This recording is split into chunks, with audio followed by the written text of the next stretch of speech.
माला तिलक पहरी मन माना, लोग निराम खिलौना जाना। थोड़ी भक्ति बहुत अहंकारा, ऐसे भगता मिले अपारा। આજના અંધ ભક્તોને સમર્પિત આ દોહો વર્ષો પહેલા કબીર સાહેબે લખી નાખ્યો હતો। જો કે આ દોહામાં તો લખ્યું છે થોડી ભક્તિ બહોત અહંકાર, પણ અહીંયા તો થોડીક પણ ભક્તિ નથી, પૂરેપૂરો અહંકાર છે અને શુદ્ધ રાજનીતિ છે। લોગની રામ ખિલોના જાના, રામને તમે રમકડાની જેમ ઉપયોગ કર્યો, ખિલોનાની જેમ।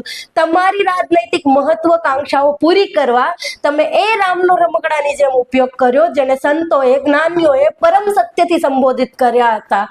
રામની આંગળી પકડીને એને મંદિર તરફ લઈ જતો એ તમારો ફોટો દર્શાવે છે કે તમારે તમારું કદ રામ કરતા પણ મોટું કરવું હતું। આ તમારી ઘેલછા, તમારી મહત્વકાંક્ષાનું પરિણામ છે કે રામે જ તમને અયોધ્યાની બહાર ખદેડી દીધા।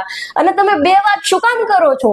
તમે જ કહો છો ને કે રામની મરજી વગર પાંદડું પણ નથી હલતું, તો માની લો કે આ હાર પણ રામની મરજીથી થઈ છે। શું કરવા ટ્વિટર ઉપર ટ્રેન્ડ કરો છો કે અયોધ્યાવાસી ગદ્દાર હે, હિન્દુ ધોકેબાજ હે? શા માટે ભાઈ?